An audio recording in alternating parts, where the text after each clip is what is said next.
Doctores, ¿cómo están? Muy buenas tardes. Confírmeme, por favor, que me pueden oír. Sí, doctora, se lo escucha bien. Buenas tardes. Sí, Muy doctora, bien, se le muchas escucha bien. Buenas gracias. tardes, doctora. Gracias. Muy buenas tardes. Muy bien. Buenas tardes, doctora. Se escucha bien, Buenas, gracias. doctora. Le escucho Hola, bien, buenas claro. noches. Bien, muchas gracias. El día de hoy, chicos, vamos a continuar con ya la unidad 3. Ya vamos a empezar la unidad 3 el día de hoy, hablando de otro delito que gira en torno a el derecho penal en el contexto de las personas jurídicas. El día de hoy vamos a hablar del delito de estafa y del delito de fraude en la administración de personas jurídicas. Vamos a estudiar un poquito los tipos penales para poder entender cuál es el escenario en el que se puede producir este tipo de delitos y que involucren o perjudiquen también a la persona jurídica.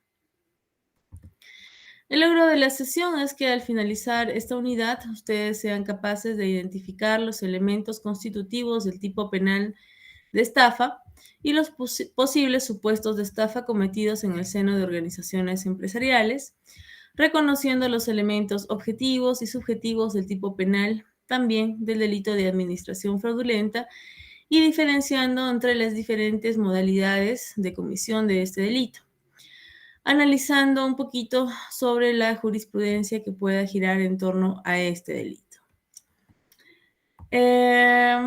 Vamos a empezar entonces con el fraude en la administración de personas jurídicas.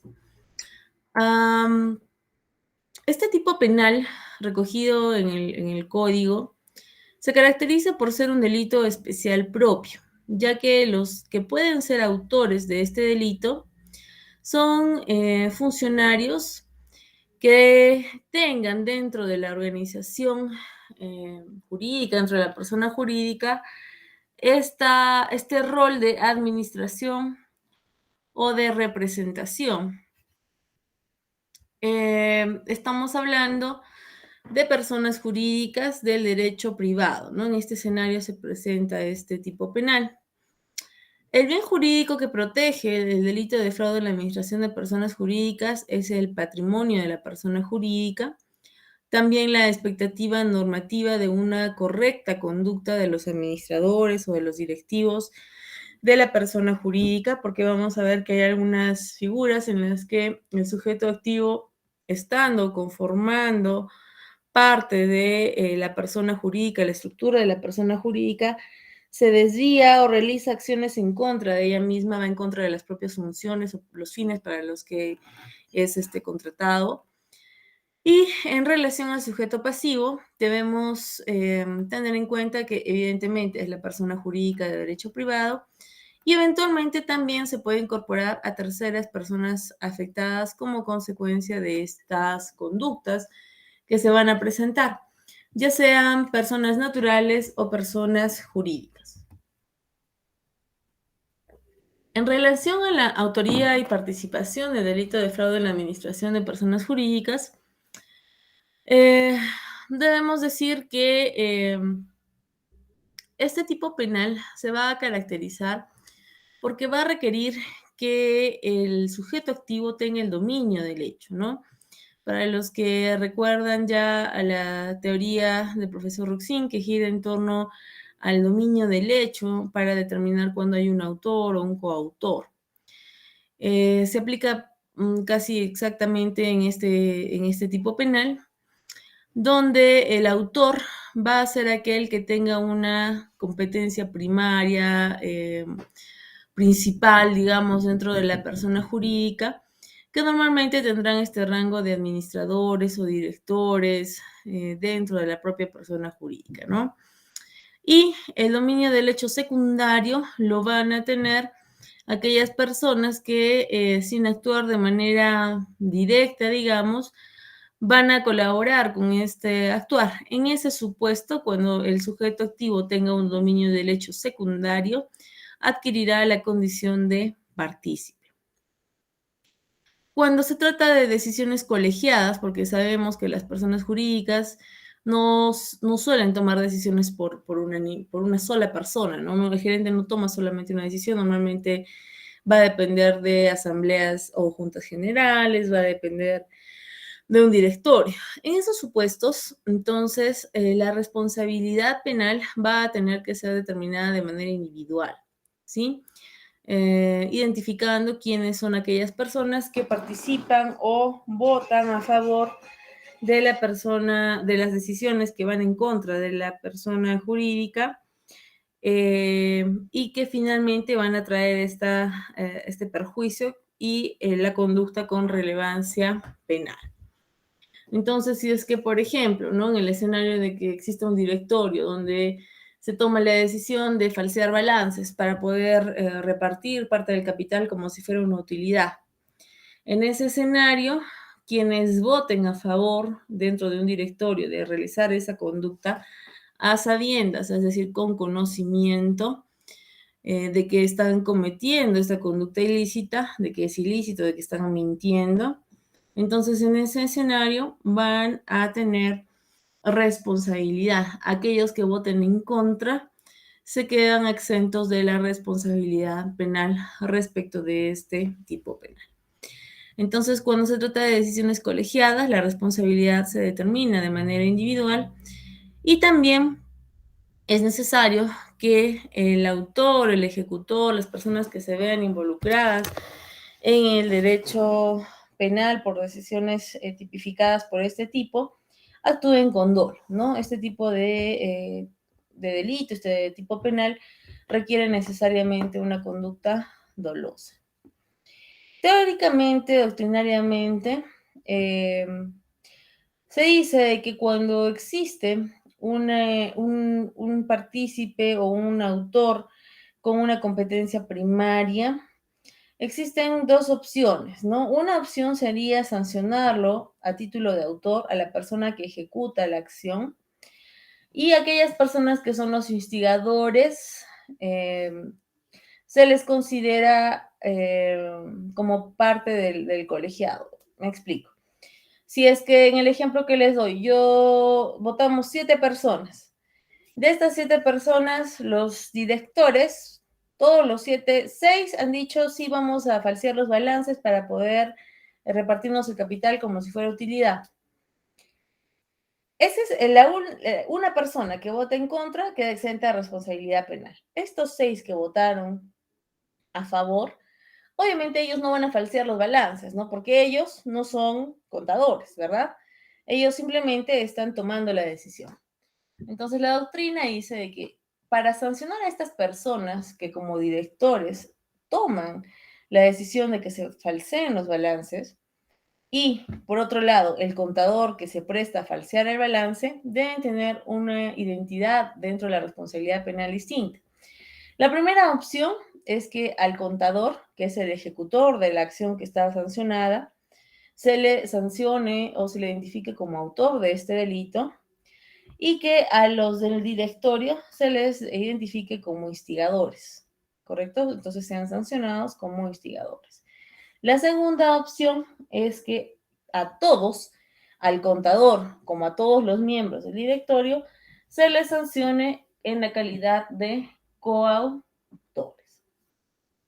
Eso va a depender mucho del criterio que adopte el juzgado al momento de emitir un pronunciamiento sobre el fondo. Muy bien, el tipo penal, entonces, que regula el delito de fraude en la administración de personas jurídicas, está regulado en el artículo 198 del Código Penal, que nos dice lo siguiente. Será reprimido con pena privativa de libertad, no menor de 1 ni mayor de 4 años, el que ejerciendo funciones de administración o representación de una persona jurídica, realiza en perjuicio de ella o de terceros cualquiera de los actos siguientes. Primera conducta, ocultar a los accionistas, socios, asociados, auditor interno, auditor externo, según sea el caso, o a terceros interesados, la verdadera situación de la persona jurídica, falseando los balances, reflejando u omitiendo en los mismos beneficios o pérdidas o usando cualquier artificio que suponga aumento o disminución de las partidas contables. 2. Proporcionar datos falsos relativos a la situación de la persona jurídica. 3.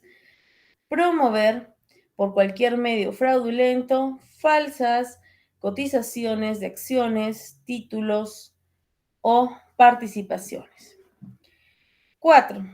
Aceptar, estando prohibido hacerlo, acciones o títulos de la misma persona jurídica como garantía de crédito. 5. Fraguar balances para reflejar y distribuir utilidades inexistentes.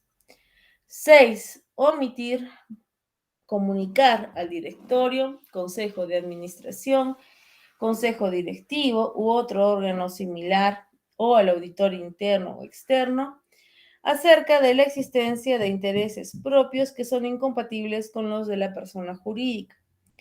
7. Asumir indebidamente préstamos para la persona jurídica. 8. Usar en provecho propio o de otro el patrimonio de la persona jurídica. Vamos a analizar cada una de estas conductas. La primera de ellas, ocultar a los accionistas, socios, asociados, auditor interno, auditor externo, según sea el caso, o a terceros interesados la verdadera situación de la persona jurídica, falseando los balances, reflejando o omitiendo en los mismos beneficios o pérdidas o usando cualquier artificio que suponga un aumento o disminución de las partidas contables. En esta conducta, en esta primera conducta del tipo penal, debe el sujeto activo actuar con un dolo directo.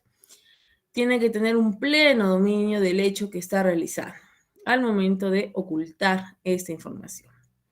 El medio que se debe utilizar para realizar esta conducta es la falsificación o cualquier artificio, nos dice el tipo penal, que pueda utilizar el sujeto activo para lograr el objetivo que es el reflejo de un aumento o una disminución que no es real, obviamente, de las partidas contables. El objeto del delito serán los balances y las partidas contables donde aparezca esta información que no es real. El sujeto pasivo van a ser los accionistas, socios, asociados, el auditor interno, externo o terceros interesados en esta información. Cuando el tipo penal hace referencia a falsear, estamos o debemos entender que el legislador ha tratado de encerrar dentro de este concepto que se incluyan datos inexistentes en estas partidas contables o balances, o que se modifiquen, se fraguen estos datos que ya existían para modificarlos de manera conveniente, o en su defecto la omisión de darle información a estas terceras personas que adquirirán la condición de sujetos pasivos de los aspectos que dan una percepción general de la situación de la persona jurídica. Es decir, no se va a mostrar la situación económica real de la persona jurídica. La conducta típica va a agotarse con el ocultamiento de la información que debe haber sido el elemento de juicio relevante, se entiende a través de la doctrina, para la decisión patrimonial de los socios o terceros. Es decir, se agota el delito en esta conducta cuando esta información que se oculta o que se da tergiversada va a ser la causa de las decisiones patrimoniales que puedan tomar los socios o terceros. Vender acciones, no sé, declararse en quiebra, o de repente cotizarse de manera mucho más alta dentro del mercado, ¿no? Ese es el escenario en el que analizamos esta primera conducta. La segunda conducta se refiere a proporcionar datos falsos relativos a la situación de una persona jurídica. A diferencia del primer escenario, acá no nos dice específicamente dónde deben contenerse estos datos falsos, ni tampoco qué clase de datos falsos son los que deben ser ocultados, ¿no? En relación al análisis de esta conducta, podemos decir que la información que va a ser ocultada puede darse en cualquier etapa de la existencia de la persona jurídica, desde su constitución hasta el momento de su cierre, si es que fuera el caso. Si bien el tipo penal no nos dice realmente cuál es la información o la naturaleza de la información que se oculta, la doctrina lo ha desarrollado así y se entiende que la información que se oculta o los datos falsos que se otorgan deben estar relacionados a la situación económica o financiera de la persona jurídica. Normalmente esta conducta va a estar dirigida por los órganos de la sociedad o de personas vinculadas a la persona jurídica que necesitan esta información para tomar decisiones sobre ella. El objeto en este tipo penal, en esta conducta, será dar cuenta de un estado socioeconómico a los órganos que van a tomar decisiones dentro de la persona jurídica.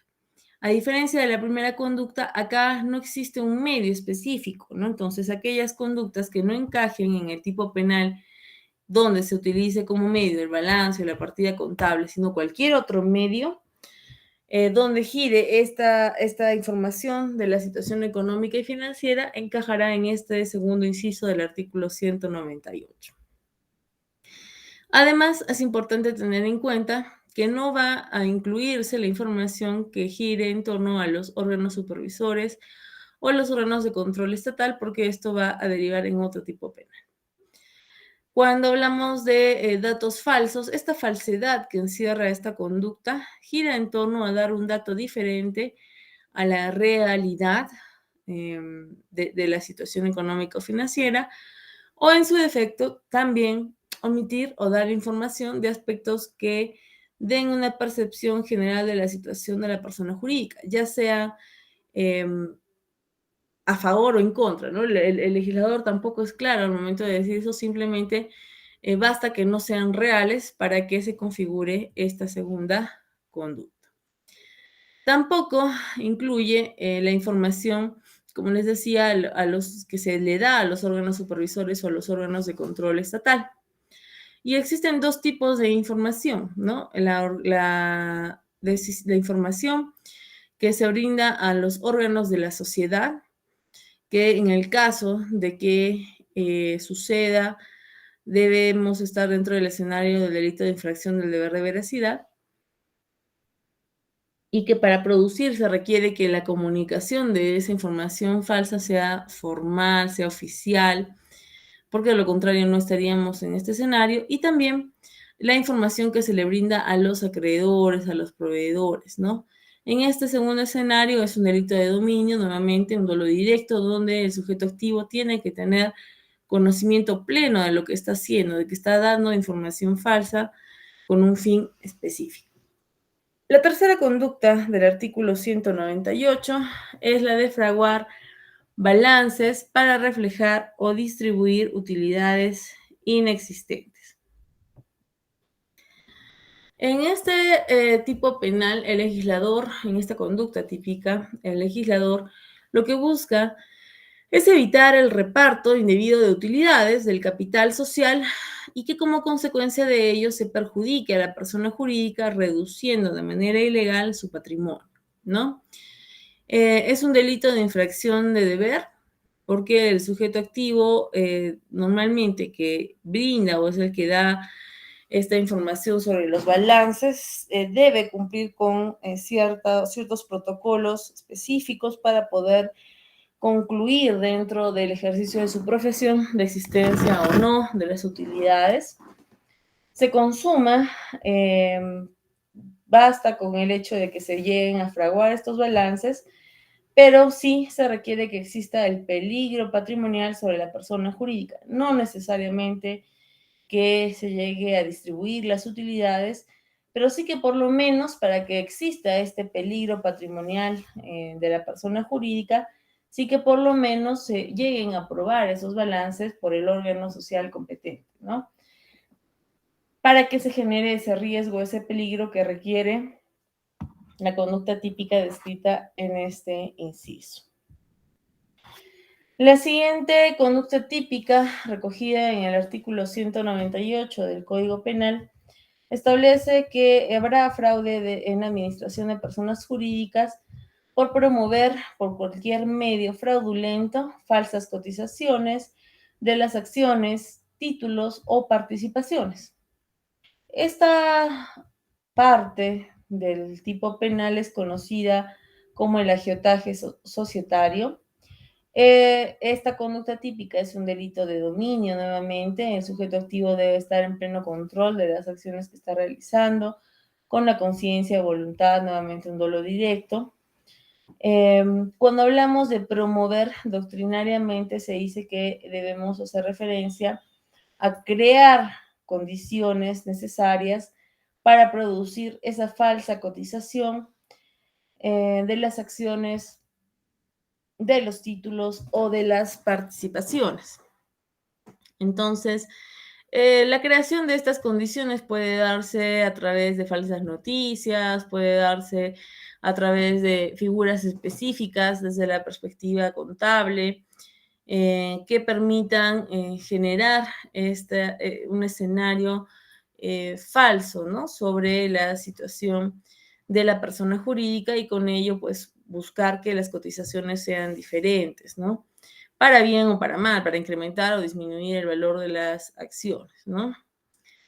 El fin del autor, a través del cual se realiza o se configura esta conducta típica, será a través de un medio fraudulento, ¿no? El fin de lograr una falsa cotización se debe dar a través de un medio fraudulento, que puede ser un acto, un comportamiento o cualquier instrumento que resulte idóneo para engañar o crear una falsa representación de la realidad de la persona jurídica, ¿no? Y lo que genera finalmente estas falsas cotizaciones de los títulos o de las acciones, ¿no? El medio puede ser cualquier instrumento o cualquier conducta que en sí misma resulte ilegal. Y debe existir en este tipo penal el peligro del perjuicio patrimonial. No necesariamente un perjuicio real, traducido, digamos, en una pérdida para la persona jurídica, pero sí debe acreditarse que exista un peligro del perjuicio patrimonial, siendo esta figura un tipo penal de delito de peligro concreto. La siguiente figura del artículo 198 nos dice que comete el delito de fraude en la administración de personas jurídicas aquella persona que acepta, estando prohibido hacerlo, acciones o títulos de la misma persona jurídica como garantía de crédito. Esta conducta está ligada a la Ley General de Sociedades, que nos dice en su artículo 106 que están prohibidos dos supuestos. El primero de ellos, está prohibido otorgar préstamos o garantías para la adquisición de las propias acciones de la persona jurídica. Es decir, una persona jurídica no puede darle un préstamo a un accionista, a un socio, un empleado, para que éste compre acciones de la misma persona jurídica, ni mucho menos obtener algún tipo de títulos valores para poder comprar estas acciones. Tampoco está prohibido por la Ley General, también está prohibido por la Ley General de Sociedades, otorgar préstamos cuyo cumplimiento esté respaldado con acciones de la propia emisión. Y en este escenario estamos dentro de la relevancia penal que configura esta conducta del artículo 198. La finalidad de esta figura es evitar afectar la integridad del capital. Claro, si una persona jurídica presta dinero para comprar sus propias acciones, para cobrar, ¿cómo podría hacerlo? ¿No? Se crea un riesgo muy grande para poder ejecutar finalmente el pago de una deuda cuando es ella misma quien a su vez es quien ostenta o tiene ese bien que está siendo adquirido, ¿no? Entonces la persona jurídica, si presta para comprar sus propias acciones o para garantizar la compra de sus propias acciones, estamos poniendo en peligro, estamos poniendo en riesgo la integridad del capital propio de la persona jurídica. La consumación del tipo penal se dará cuando se genere un perjuicio patrimonial a terceras personas por esta compra de las acciones o de los títulos de la persona jurídica bajo este escenario. La siguiente conducta que nos dice el legislador es la de asumir indebidamente préstamos para la persona jurídica. En este escenario, la conducta se da cuando se sobrepasan los límites y los requisitos de endeudamiento que tiene la persona jurídica. La finalidad será evitar el perjuicio patrimonial de la persona jurídica, porque obviamente sobreendeudarla o endeudarla sin autorización estaríamos frente a un escenario de perjuicio directo sobre la persona jurídica. En este escenario, entonces, el delito, esta conducta, es un delito de infracción de deber, porque la persona que tiene la facultad para asumir una deuda a nombre de la persona jurídica tiene una función, ¿no? Y esta función está delimitada, implica tener ciertos conocimientos, un deber de cuidado que debe tener a favor de la persona jurídica. Entonces, cuando se realiza esta conducta, cuando se produce esta conducta, estamos fuera de este escenario. El sujeto activo tiene que haber actuado por demás, infringiendo el deber de cuidado que le corresponde en razón de la función que tiene. La relevancia penal de la obtención de los préstamos radica precisamente en la afectación del patrimonio de la persona jurídica con la firma del contrato de préstamo, ¿no? A nombre de la persona jurídica. La siguiente conducta es el uso en provecho propio o de otro del patrimonio de la persona jurídica. Esta conducta no requiere necesariamente que el sujeto activo se apropie del patrimonio de la persona jurídica, basta el uso. Cuando hablamos de uso, estamos haciendo referencia a que se dé un uso distinto a los fines para los que fue previsto, a los fines sociales, ¿no? Usar un vehículo, por ejemplo, para intereses personales y no para intereses de la empresa. O la maquinaria o cualquier bien mueble, darle un uso distinto que no sea para el beneficio de la propia empresa. Cuando hablamos de bienes, debemos entender dentro de este concepto tanto a las cosas como al dinero de la persona jurídica. Este también es un delito de infracción de deber porque aquellas personas naturales que tienen acceso al patrimonio, bienes y al propio dinero de la persona jurídica son personas que normalmente tienen una función específica dentro de esta y por lo tanto un deber de cuidado específico. En relación al uso que dice el legislador, al uso en provecho propio, debemos entender a este como que el sujeto activo, así como pueda utilizar un bien de la persona jurídica para su provecho, también debe ser entendido desde esta perspectiva cuando el sujeto activo no haga nada para evitar que otras personas, que terceras personas se aprovechen de manera indebida del patrimonio de la persona jurídica. Debe causar perjuicio la conducta para configurarse el tipo penal o por lo menos un peligro concreto que se acredite que sí existió un riesgo real del patrimonio de la persona jurídica para estar dentro de esta figura. Muy bien. Hasta aquí, ¿tenemos alguna duda sobre la parte teórica de este tipo penal?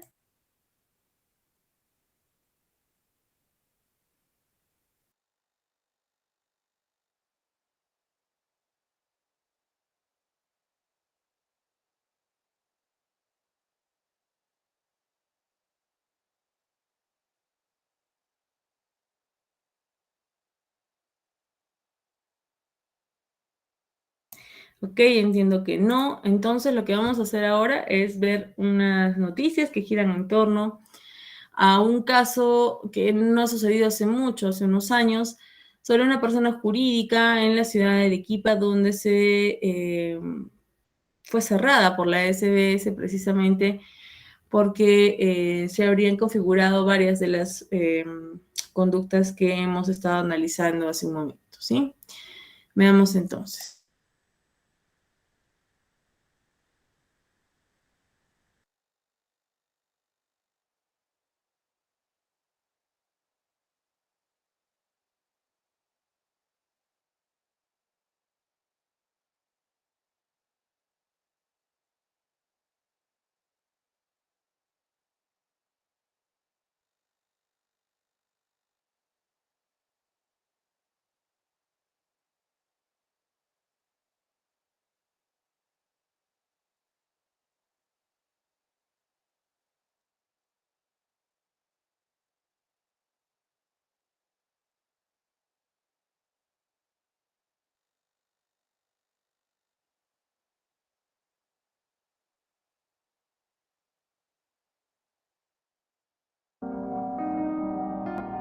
¿cómo va a ser para que nos devuelvan nuestros intereses, nuestros ahorros, sea cuenta fija y cuenta de ahorros movible?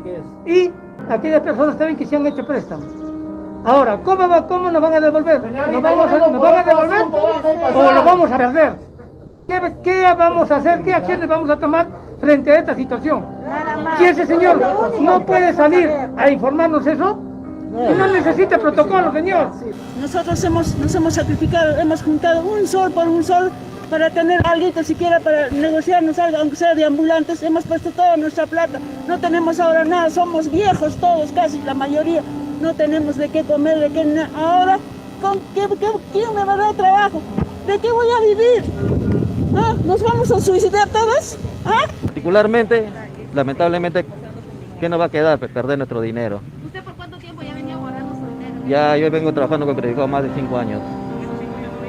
No había ningún tipo de problema. Ahorita no tenemos ningún tipo de información qué es lo que ha pasado con Credicop, si está decretando en quiebra o si la SBS lo está interviniendo por algún motivo, no sabemos. Y hago un llamado a todos los socios de Credicop para que se pueda reunir y ver esta situación que estamos pasando en estos momentos. No puede quedar así tampoco. Claro, no puede quedar así. He venido hace una semana, a mí no me han dicho nada, no han dicho que esta liquidación que hay algún cierre. Yo vení, porque yo tengo un plazo. Usted ha puesto ahorros aquí. Ahorros, Recién hace una semana y no le dijeron nada de nada. Me han avisado sobre que estaba acá, he venido 2 veces, 3 veces he venido, no me han dicho esas cosas. Yo les he preguntado anteriormente, hace el año pasado igual les pregunté. Me dijeron que no, que te va a sumar. Yo quería retirar mi plata, retirarme. No, todavía va a estar bueno. Proceso de intervención por parte de la SBS. Y este proceso va a tomar un tiempo de por lo menos de 45 días. ¿Ya? Entonces nosotros estamos sujetos a eso, a esperar. Luego nos vamos a comunicar con ustedes. Entonces, dentro de eso, ¿en cuánto tiempo nos van a llamar? ¿45 días? Sí, porque en ese tiempo no podemos hacer ningún tipo de operación. Ahí, señora Linda, está pegada toda la información correspondiente. Señorita, ¿y toda esta temporada va a estar cerrado? ¿Va a estar cerrado esto? Sí, va a estar cerrado. ¿Cuánto tiempo más o menos para aclarar? ¿Cuánto tiempo va a estar cerrado ya que se sabe que se ha intervenido? Toda la información correspondiente está pegada ahí en nuestros locales. La SBS está realizando un proceso de intervención a la cooperativa que tiene un periodo de duración de 45 días. Es toda la información que le puedo dar. Muchas gracias.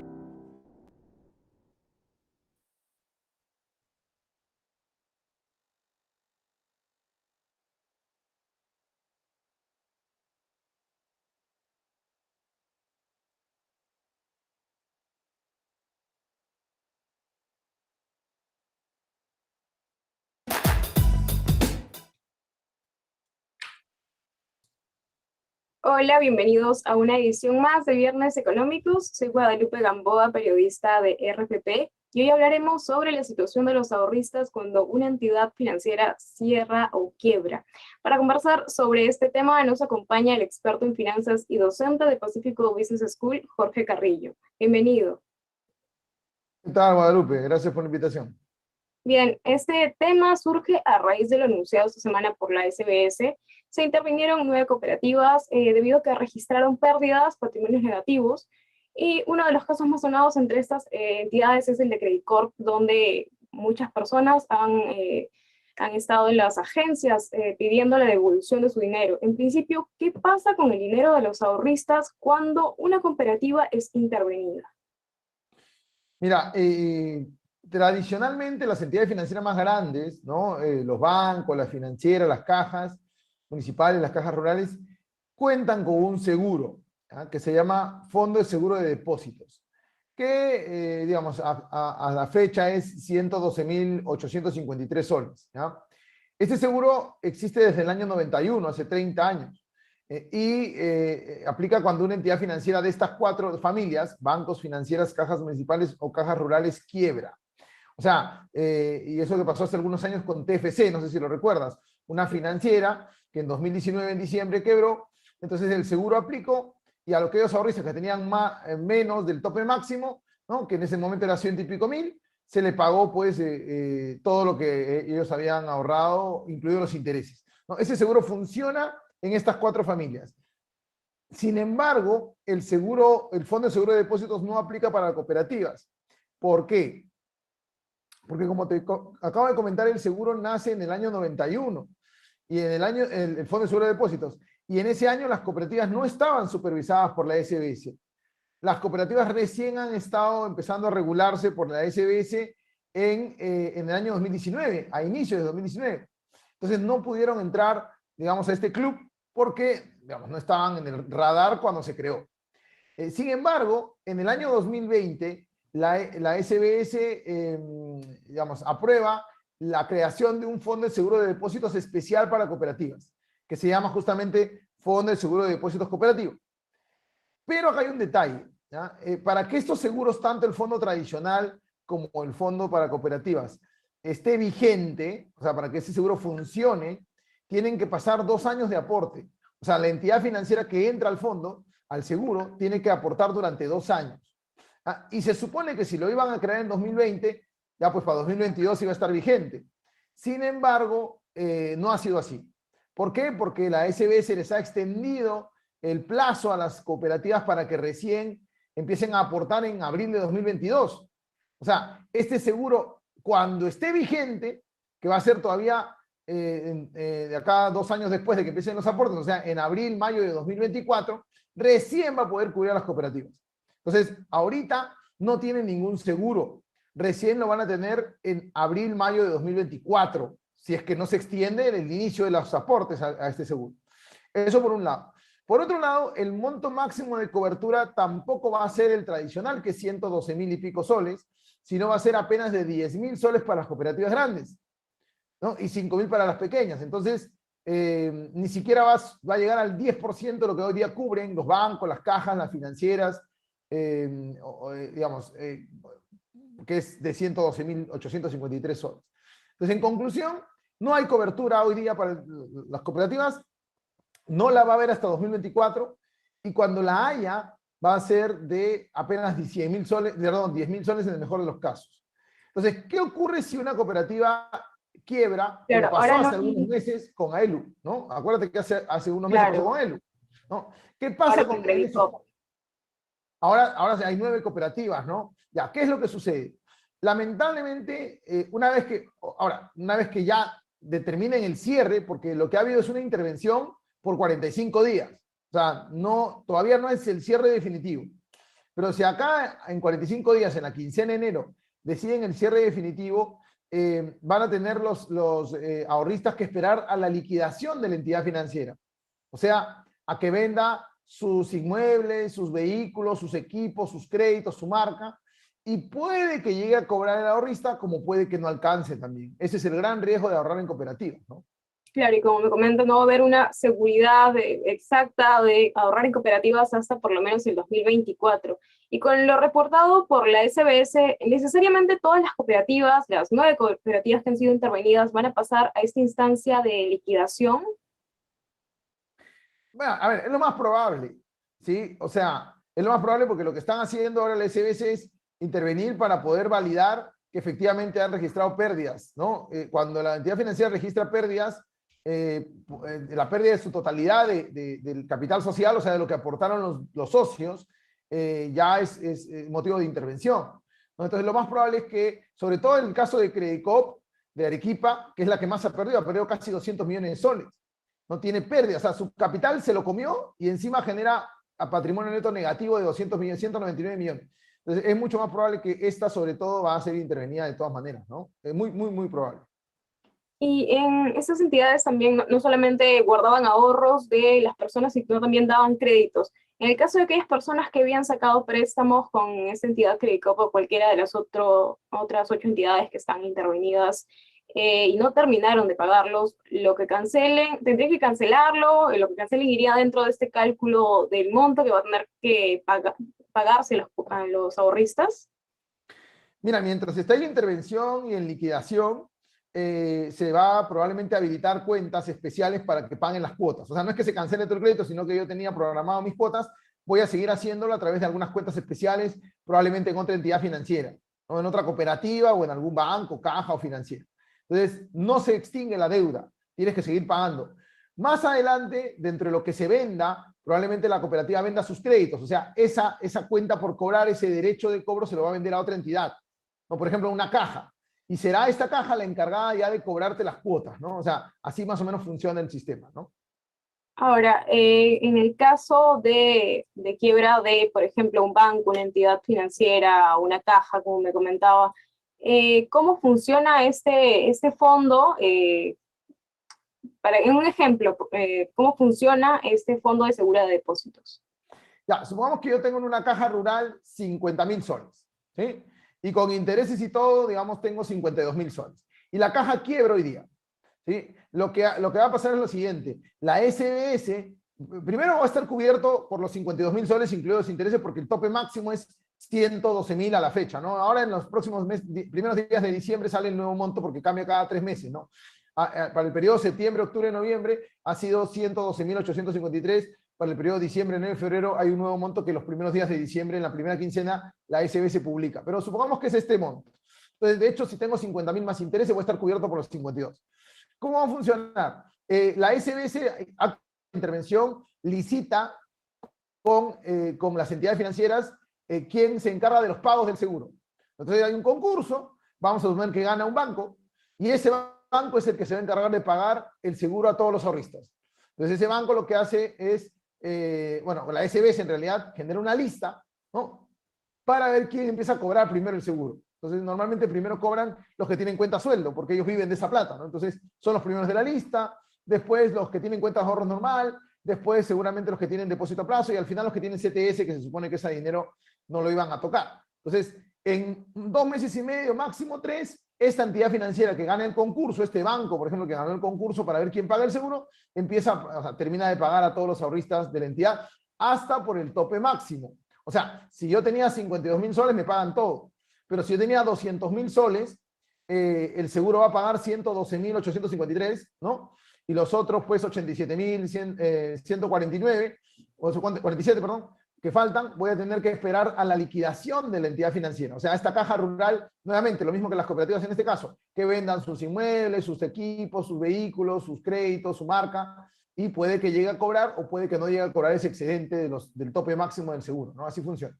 Y en el caso, por ejemplo, que la persona tenga más de ese monto, ya sea por liquidación de despido, sacó su AFP, es recomendable tener este monto en entidades distintas para que le cubran ese seguro, o no funciona de esa manera. Claro, si yo quiero estar cubierto, puedo tener pues 100.000 soles en un banco, 100.000 soles en una caja, 100.000 soles en una financiera. Hay 41 entidades que tienen este seguro. Yo podría tener 4 millones de soles distribuidos en 100.000 soles en 40 entidades y estoy cubierto con las 40. O sea, digamos, si yo quiero estar 100% seguro de que voy a recibir el pago, lo ideal sería pues ahorrar más o menos 100.000 soles como máximo en una entidad, ¿no? Y el resto lo pongo en otra entidad financiera. Ahora, es importante resaltar que este fondo es gratuito, no requiere de ningún procedimiento extra en tu banco o caja. Es correcto. Digamos, el ahorrista, para el ahorrista es gratuito, el banco, la financiera aporta, ¿no? Pero para el ahorrista es totalmente gratis. Ahora, para finalizar, ¿cómo pueden identificar efectivamente que la entidad financiera en la que están confiando los ahorros de su vida cuentan con este fondo? ¿Hay un listado donde pueden revisar esta información? Ya, lo más fácil es entrar a la página web del Fondo de Seguro de Depósitos, ¿no? Uno en Google pone FSD, de Fondo de Seguro de Depósitos, y sale la página web, y ahí hay una sección donde dice miembros, ¿no? Y salen los 15 bancos activos, las 8 financieras, las 12 cajas municipales, las 7 cajas rurales, ¿no?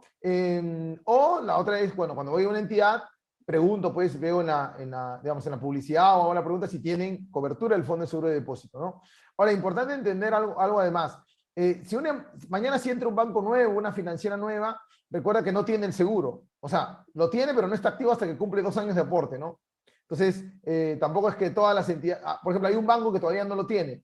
Un banco que se llama Bank of China entró el año pasado, recién a mediados. Entonces, al Perú. Entonces, recién empezó a aportar desde mediados del año pasado. Ahorita no tiene el seguro activo. Recién va a estar cubierto a partir de mediados del próximo año, que cumple los 2 años de aporte, ¿no? Bien, muchas gracias por estas explicaciones. Esto ha sido todo por hoy. Ya saben que si buscan más información relacionada a economía o actualidad, pueden ingresar a www.rpp.pe. Muchas gracias.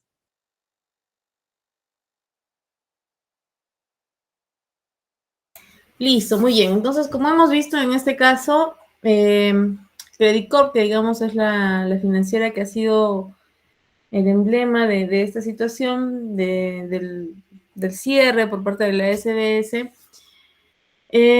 para que una empresa de la entidad financiera llegue a ese punto en el que la SBS cierre,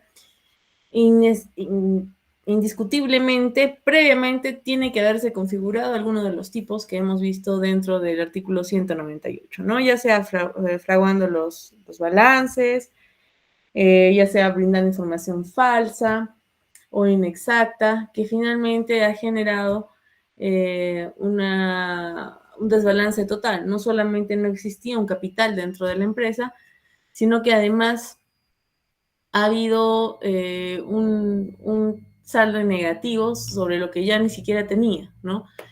Entonces, actualmente los gerentes, los representantes de esta empresa están siendo procesados precisamente por el delito de fraude en administración de personas jurídicas.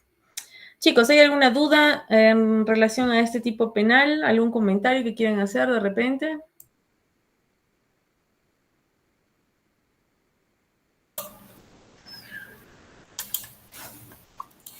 Armando, te escuchamos. Sí, doctora, buenas noches, compañeros todos.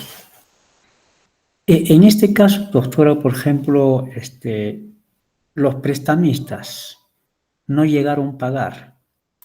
Entonces, en ese caso serían los responsables los de Credicop, que acuerdo el ejemplo que se escribió, que se escuchó en el video, ¿no, doctora? Ya.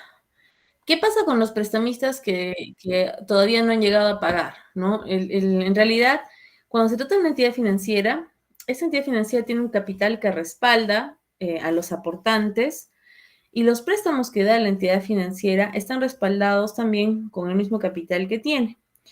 ¿Qué pasó con Credit Corp? Credit Corp ha dilapidado, por decir así, su capital, ese capital que respaldaba a los préstamos que hacía.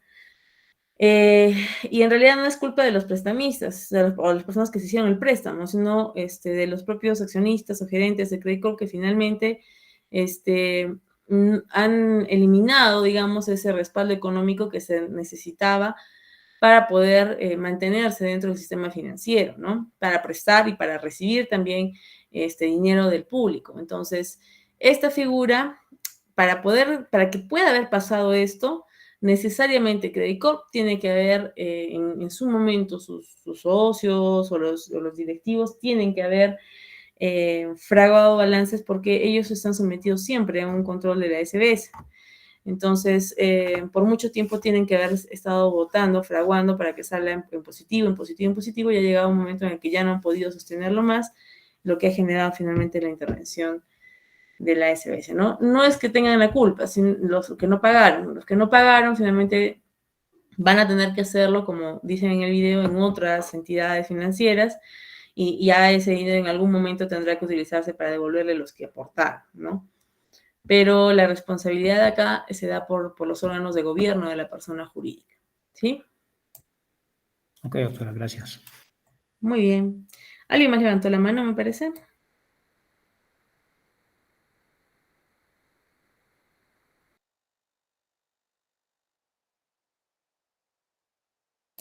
Muy bien.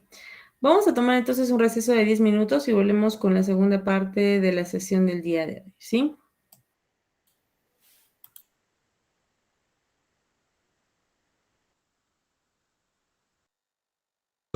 Ok, doctora.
Listo, muy bien. Vamos a continuar ahora con el siguiente delito, que es el delito de estafa.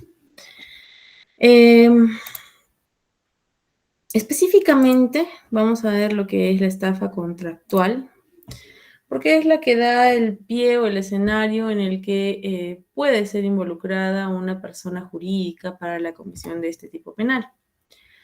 Cuando hablamos de estafa, podemos ver diferentes tipos de definiciones. Por ejemplo, Carlos Creus nos dice que estafa es el hecho por medio del cual una persona toma a raíz de un error provocado por la acción del agente una disposición patrimonial, perjudicial, que dicho agente pretende convertir en beneficio propio o de una tercera persona. Sebastián Soler nos dice que estafa es la disposición patrimonial perjudicial tomada por un error determinado mediante ardides tendientes a obtener un beneficio indebido. Es el uso de un artificio o un engaño a fin de procurar para sí o para terceros un provecho patrimonial en perjuicio ajeno. El tipo penal está regulado en el artículo 196 del Código Penal, que nos dice lo siguiente: el que procura para sí o para otro un provecho ilícito en perjuicio de tercero, induciendo o manteniendo en error al agraviado mediante engaño, astucia, ardid u otra forma fraudulenta, será reprimido con pena privativa de libertad no menor de 1 ni mayor de 6 años. En relación a los elementos del delito de este tipo penal, podemos decir que el bien jurídico que se está protegiendo es el patrimonio, ¿no? El patrimonio del sujeto pasivo. Y en específico, se busca tutelar la situación en la que se está disponiendo por parte de un sujeto de un bien de derechos o de cualquier otro objeto que tenga esta relevancia o este valor patrimonial. El sujeto activo puede ser cualquier persona física y el sujeto pasivo, el titular del patrimonio, persona natural o persona jurídica. ¿Y dónde entra la persona jurídica en este escenario? Podemos ver, y vamos a ver un ejemplo al final de esta parte teórica, que muchas veces las personas jurídicas son utilizadas para poder realizar lo que se conoce como la estafa contractual, ¿no? Porque son las que van a ser utilizadas como un medio para generar una cierta suerte de certeza de que no te van a estafar, precisamente porque hablamos de una persona jurídica, ¿no? Entonces, permite al sujeto activo utilizar a la persona jurídica como un medio para realizar este ardid, esta situación de engaño que finalmente genera el desprendimiento patrimonial. En relación a los elementos constitutivos, tenemos al engaño, la astucia, el ardid y el error. El engaño, entendido como la alteración de la verdad o cualquier tipo de simulación. También el engaño puede ser la causa del error o también puede ser la forma a través de la cual se va a mantener en error a la persona, al sujeto pasivo. Cuando hablamos de engaño, este engaño debe ser además idóneo para poder generar cierta convicción en el sujeto pasivo, de modo tal que finalmente ésta decida voluntariamente hacer un desprendimiento patrimonial. Además, en este tipo penal, el engaño es el medio o es uno de los medios a través de los cuales se va a conseguir el bien en beneficio propio o ajeno de parte de la gente, ¿no? El engaño va a ser penalmente relevante solamente si es que se está infringiendo el deber de veracidad que va a incrementar el riesgo o el resultado penalmente relevante. En torno a la astucia, podemos decir que es aquella habilidad, aquella maña, audacia, con la que actúa el sujeto activo para lograr el desprendimiento del patrimonio del sujeto pasivo. El ardid hace referencia a un actuar astuto, a un despliegue de medios mañosos que van a permitir el desprendimiento patrimonial, y el error viene a ser la ausencia de conocimiento, ¿no? O un conocimiento equivocado de la realidad. Yo creo que tú eres propietario, pero no lo eres. Yo creo que tú puedes construir en determinada zona, pero no tengo conocimiento de que esa zona es intangible, por decirlo así, ¿no? O que no se puede construir ahí porque es campiña, por ejemplo, ¿no? En el engaño hay una falsa representación mental de la realidad y debe existir necesariamente una relación de causalidad entre el medio que está utilizando el sujeto activo y el error que se está provocando en el sujeto pasivo, y como consecuencia de ello, pues el desprendimiento patrimonial. Y el otro elemento constitutivo del tipo penal es precisamente los actos de disposición patrimonial, que puede ser una acción: yo saco dinero y te lo doy; una omisión: dejo que te lleves mi carro, por ejemplo, como prenda, como un pago; o tolerancia. Se produce de manera directa e inmediata a través de un acto de disposición, la disposición del patrimonio, que puede consistir en la entrega de un bien o en la prestación de un servicio. Entonces, el engaño, la astucia, el ardid o el error o mantener en error y la disposición patrimonial, todos estos elementos constitutivos que hemos hablado deben recaer en la misma persona. En relación a la tipicidad subjetiva, podemos decir que debe ser la conducta realizada únicamente con dolo y específicamente con el animus lucrandi que debe tener el sujeto activo, es decir, ese ánimo de obtener un beneficio patrimonial. La consumación del delito de estafa se da con el resultado, con la disposición patrimonial de los bienes del sujeto pasivo, generando un perjuicio, y que esta disposición se haya dado por error generado en el sujeto pasivo, y que se incorpore en el patrimonio del sujeto activo o de un tercero el bien del cual se está desprendiendo el sujeto pasivo. Este tipo penal sí admite la tentativa. Además de ello, el artículo 196A del Código Penal hace referencia a la estafa agravada, que nos dice que la pena privativa de libertad aumenta de 4 a 8 años y con 90 a 200 días multa cuando la estafa se comete en agravio de menores de edad, personas con discapacidad o mujeres en estado de gravidez o adulto mayor, cuando se realiza con participación de 2 o más personas, cuando se comete en agravio de pluralidad de víctimas, cuando se realice con ocasión de la compra o venta de vehículos motorizados o bienes inmuebles, cuando se realice para sustraer o acceder a los datos de tarjetas de ahorro o de crédito emitidos por el sistema financiero o bancario, y cuando se realice con aprovechamiento de la situación de vulnerabilidad de la víctima. Y lo que viene precisamente al tema que vamos a tratar el día de hoy, lo que compete a nuestro curso, que es la estafa empresarial y los negocios jurídicos criminalizados. Les había dicho que específicamente la estafa contractual es lo que importa ahora para lo que estamos viendo en derecho penal empresarial. ¿Cuándo hay una estafa contractual? No existe realmente un pronunciamiento del legislador peruano sobre la estafa contractual, como habrán visto. Sin embargo, sí ha sido utilizado para la jurisprudencia nacional pronunciamientos de España, específicamente de la sentencia del Tribunal Superior número 416/2015, que nos dice lo siguiente: cuando en un contrato una de las partes disimula su verdadera intención, su genuino propósito de no cumplir las prestaciones a las que contractualmente se obligó, y como consecuencia de ello, la parte contraria, desconocedora de tal propósito, cumple lo pactado y realiza un acto de disposición del que se lucre y beneficia el otro, nos hallamos en presencia de la estafa conocida como negocio o contrato criminalizado. Entonces, la estafa contractual se da en el marco de la celebración de un contrato entre dos personas. ¿Podría ser una persona jurídica y una persona natural? Sí, ¿correcto? Un contratante disimula su verdadera intención de no cumplir con lo que consta en este contrato. Se requiere además que sí existe el cumplimiento por parte de la contraparte de acuerdo a lo que está pactado. Debe haber un acto de disposición patrimonial o la prestación de un servicio como consecuencia del contrato celebrado, y finalmente la obtención de un beneficio.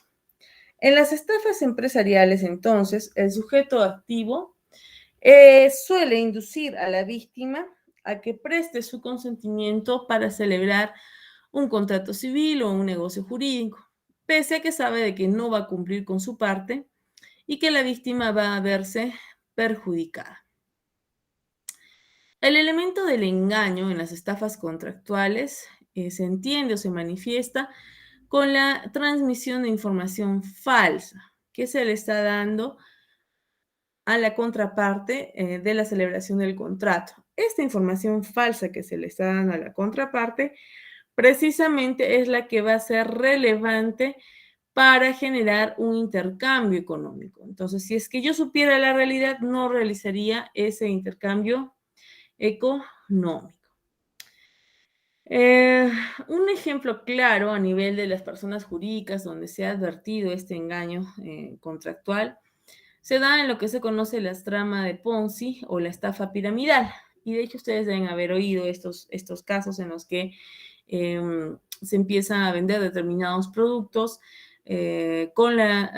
captando personas, dándoles determinados beneficios, con la condición de que ellos traigan a más personas, ¿no? Entonces, los inversores que son captados son engañados, haciéndoles creer que existe un negocio de inversión donde ellos van a obtener grandes rentabilidades, pero estas rentabilidades realmente no están garantizadas, ¿no?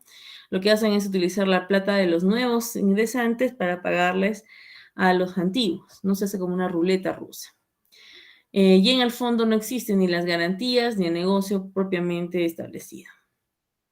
En el caso específico de la trama de Ponzi, las personas que fueron declaradas como estafadores no estaban ni inscritas ni autorizadas por ningún organismo para captar el dinero de nadie, de ninguna entidad, de ninguna persona, de ningún público, de manera pasiva. Al igual que en estafa, como delito común, en la estafa contractual debe haber una idoneidad en el engaño, ¿no?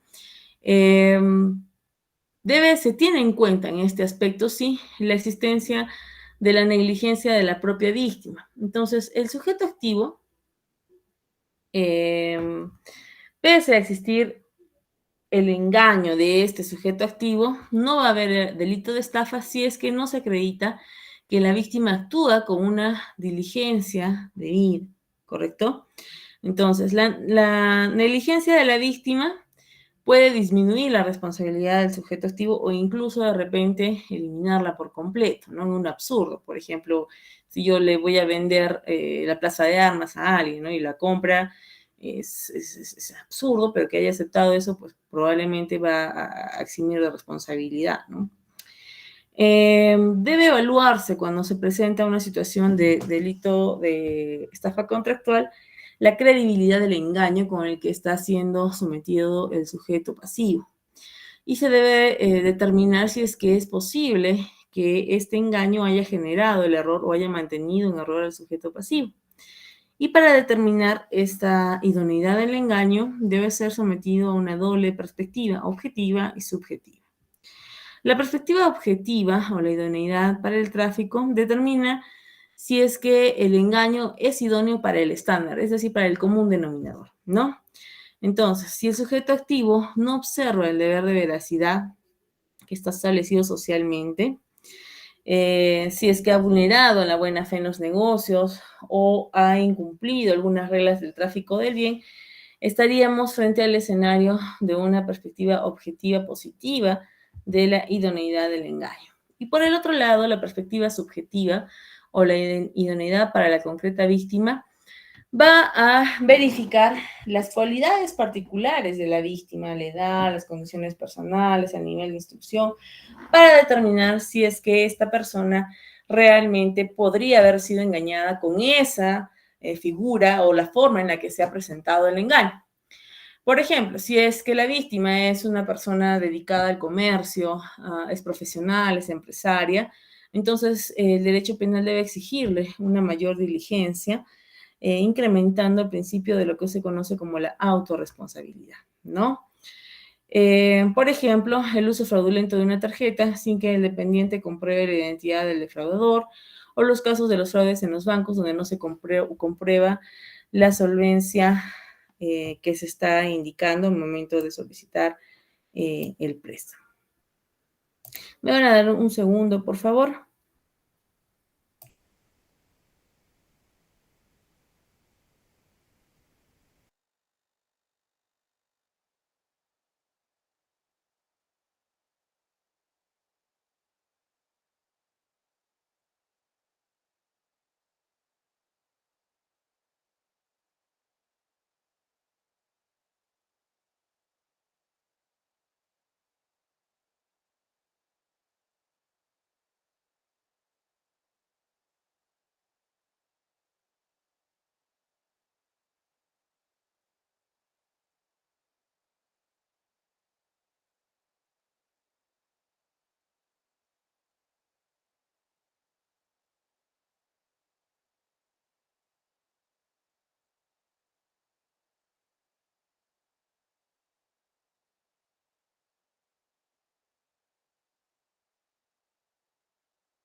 Ya.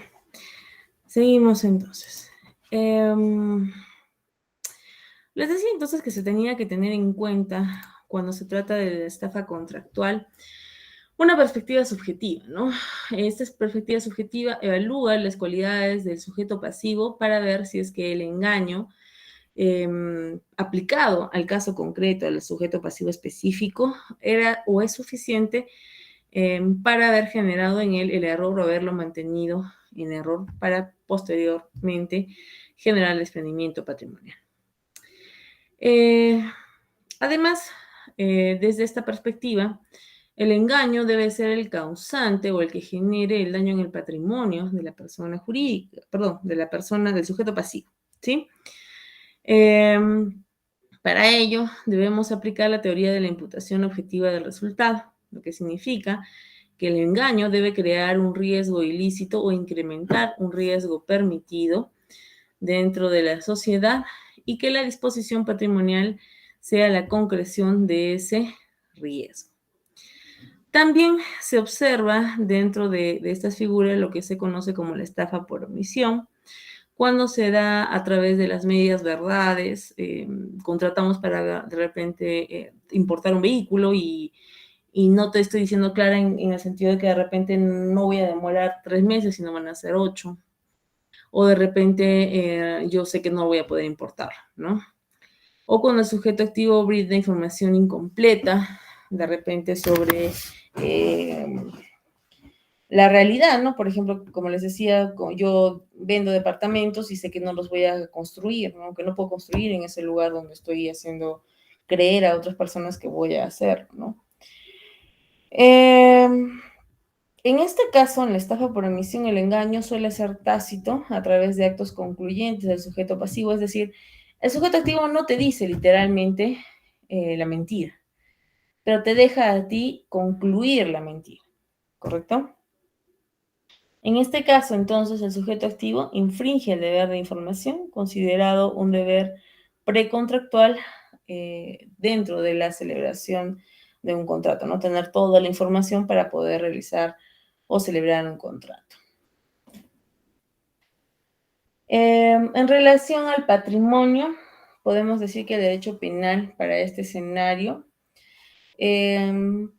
determina o suele resolver esta pregunta, que es si es necesario que se produzca un menoscabo cuantificable económicamente en el sujeto pasivo o si basta con que la víctima pierda alguna ventaja a la que tuviese derecho. En un concepto jurídico de patrimonio, podemos decir que el patrimonio debe ser considerado como la integridad de los derechos patrimoniales de una persona y, por lo tanto, sí se exigiría que sea un menoscabo cuantificable. En un concepto económico de patrimonio, si es que consideramos el patrimonio desde una perspectiva económica, y este es entendido como el conjunto de relaciones jurídicas de carácter económico que tengan o no un amparo jurídico, integrando el patrimonio, los bienes bajo el poder de disposición fáctico de una persona, bastaría únicamente que él pierda alguna ventaja, una posibilidad de disposición de ese patrimonio para obtener otro bien, por ejemplo, ¿no? Cuando el patrimonio asume o recibe un concepto mixto, entendido este como el conjunto de posiciones de poder sobre una cosa económicamente evaluables y que revisten apariencia de corrección jurídica, sí se requeriría que exista un menoscabo cuantificable. Y cuando hablamos de conceptos personales o funcionales del patrimonio, estos entendidos como el hecho de que para apreciar si ha habido un perjuicio patrimonial se debe verificar las preferencias subjetivas a la pérdida del valor del uso de la víctima, estaríamos frente al escenario de que bastaría con que se pierda una ventaja a la que tuviera derecho el sujeto pasivo. En relación a la estafa y a las personas jurídicas, también existen las estafas en las inversiones, ¿no? Esta se da a través de es una modalidad que se da a través de la cual se busca que un consumidor, que los consumidores inviertan en empresas financieras o de inversión, donde se les brinda información sesgada o engañosa sobre las características del producto, ¿no? Invierte, en 3 meses te voy a devolver el 200%, por ejemplo, ¿no? En esos escenarios podemos hablar de bancas paralelas, lavado de dinero que esté involucrado con estas inversiones, ¿no? En este escenario, entonces, el engaño se va a dar dentro de los aspectos financieros, sobre la rentabilidad, sobre que no es riesgoso cuando en realidad sí lo es, o las posibilidades de reiterar tu inversión. De repente ya no puedes hacerlo una vez que inviertes, ¿no? Lo que implica también muchas veces ya la participación de personas jurídicas, porque obviamente cuando una persona invierte, lo hace en la creencia de que lo está haciendo normalmente con personas jurídicas. La estafa contractual se puede dar a través de un dolo eventual o solamente a través de un dolo directo. Doctrinariamente se permite o se acepta el dolo eventual como un elemento subjetivo de la estafa contractual. Y se da en el supuesto de que el autor engaña a la víctima, induciéndola a realizar un negocio que tiene muy altas probabilidades de que va a perjudicarlo, ¿no? Es decir, el sujeto activo no tiene la certeza de que se va a perjudicar el sujeto pasivo, pero las probabilidades son bastante altas y decide asumir ese riesgo. Se identifica con la existencia o no de un plan económico razonable para cumplir con las obligaciones asumidas. Si es que no existiera ese plan económico razonable, estamos hablando de un dolo eventual. El ejemplo es el siguiente. Si A obtiene del banco B un préstamo para poner en marcha un negocio y lo invierte en dicho negocio, pero este fracasa por la negligencia de A y este no puede devolver el préstamo. En este caso, estamos hablando de la existencia de un plan razonable para cumplir con sus obligaciones y devolver el préstamo, pero el sujeto invierte el dinero en el negocio que no fracasa por cuestiones relativas al engaño, sino por temas externos, ¿no? Diferentes a los que corresponden. En ese escenario sí habría un dolo eventual. Si por el contrario el autor lleva mediante engaño al cliente a invertir ocultándole que hay una situación de crisis o todo solamente es una idea de su cabeza, no hay un plan realmente para el pago, para cumplir con las obligaciones, entonces estaríamos en un escenario de un dolo directo. Listo, chicos. Hasta aquí hemos llegado con el delito de estafa, de la estafa contractual. ¿Hay alguna duda, alguna consulta? Maridu nos dice como las criptomonedas, sí, más o menos así ese es el escenario, Maridu. ¿Alguna duda?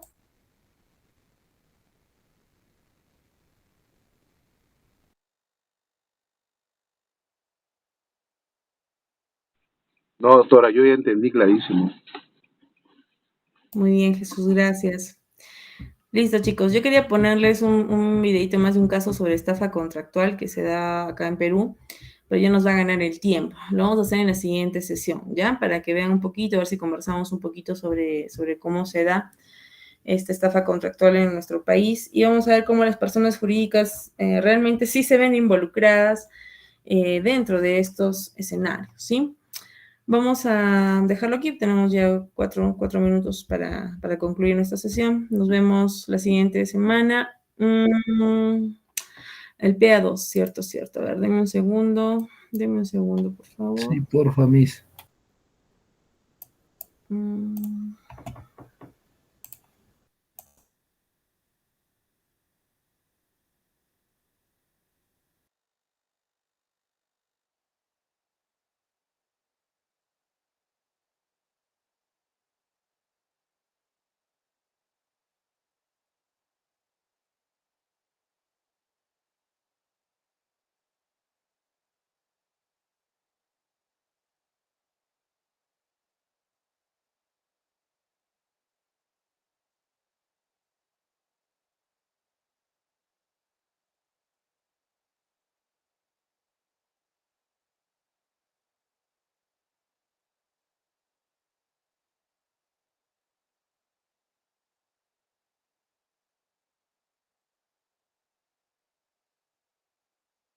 Ya, chicos, a ver, su PA2 es muy similar al PA1. Les piden que redacten un informe en el cual identifiquen el tipo objetivo y subjetivo del delito que se imputa acorde a los hechos planteados, establecer una fundamentación jurídica orientada a obtener resultados favorables en un futuro proceso judicial. Para ello van a tener que analizar el caso correspondiente al archivo adjunto, asumir, ponemos denuncia penal por el delito de apropiación ilícita. Ya. El informe debe tener 2 páginas como máximo.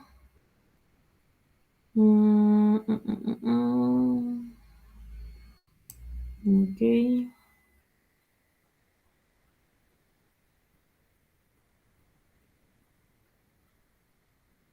Su rúbrica les dice, deben evaluar fuentes de información, que son las referencias, organización de la información, que ustedes ya lo manejan, ya saben cómo es. Que hayan títulos, subtítulos, eso es lo que se busca. Citas y referencias. Recuerden que las citas es diferente solamente a las referencias, o sea, solamente a las fuentes de información, ¿sí? Cuando ustedes citan, tienen que utilizar el formato APA o cualquier formato académico que permita que ustedes citen a un autor sobre algún elemento, algún concepto, algo que a ustedes les sirva para el informe que van a hacer.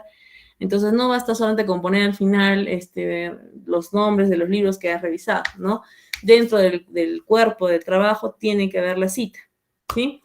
Y las conclusiones, que, bueno, ya saben que siempre tienen que dar las conclusiones. Sugerencia, las conclusiones pónganlas como un subtítulo, porque si no las ponen, yo no puedo adivinar que dónde empezó la conclusión de su trabajo, ¿ya? En la misma consigna del PA2, acá tienen la denuncia, ¿no? La denuncia. Entonces, lo que me interesa es que en este informe ustedes se proyecten como abogados, ¿sí? Para que puedan hacer el análisis del tipo objetivo y subjetivo del delito y hagan una prognosis de si es que habría éxito o no al momento de pasar a un eventual juicio oral, ¿sí? Elementos objetivos, ya saben, sujeto activo, sujeto pasivo, verbo rector, conductas típicas, ¿sí? De todas ellas, ¿cuál se aplicaría al caso que les están planteando? Elementos subjetivos, dolo, culpa, se puede hacer por culpa, ese de tipo penal o no, ¿sí? Ya, eso. ¿Alguna duda?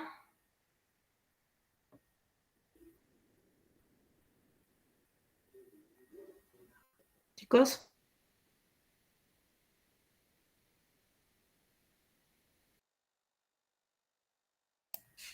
Entiendo que no, entonces... Doctora, ¿es necesario poner las fuentes o solamente lo que...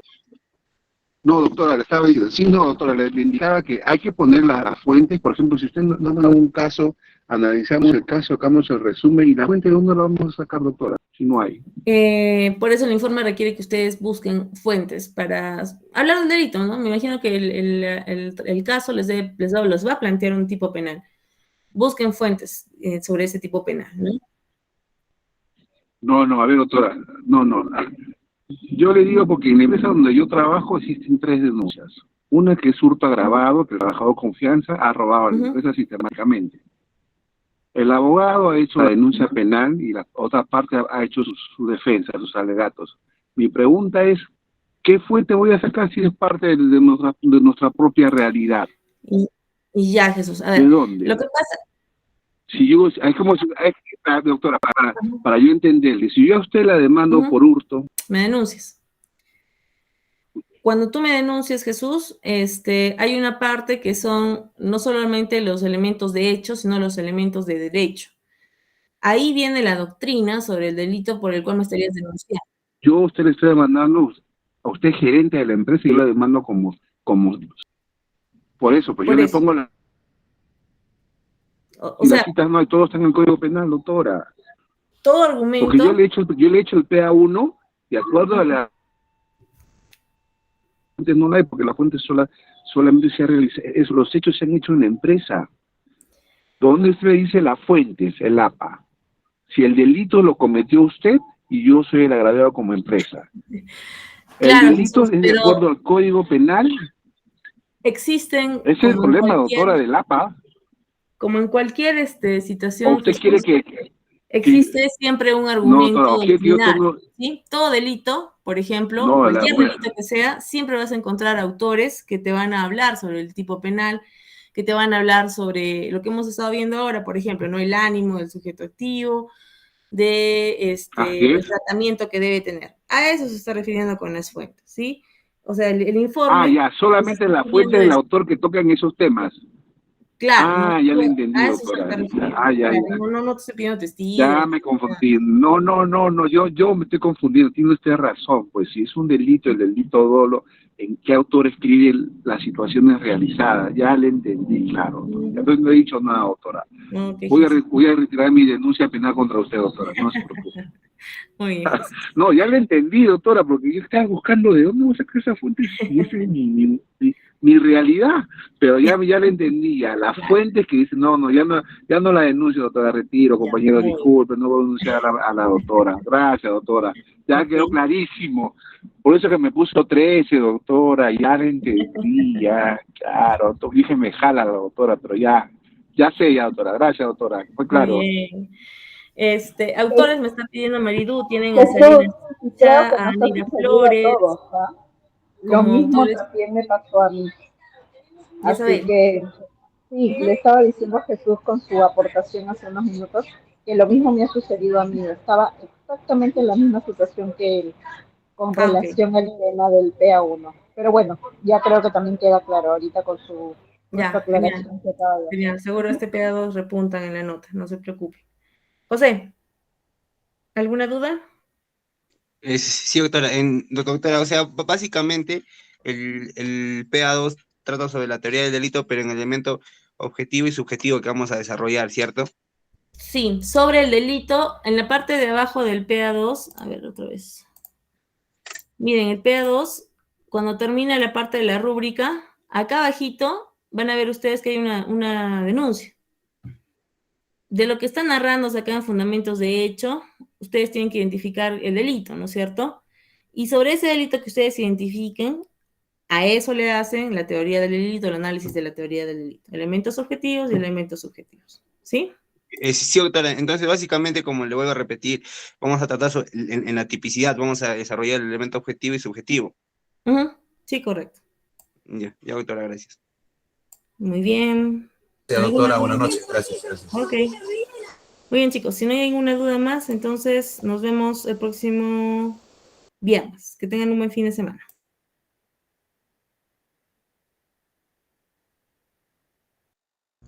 Gracias, doctora.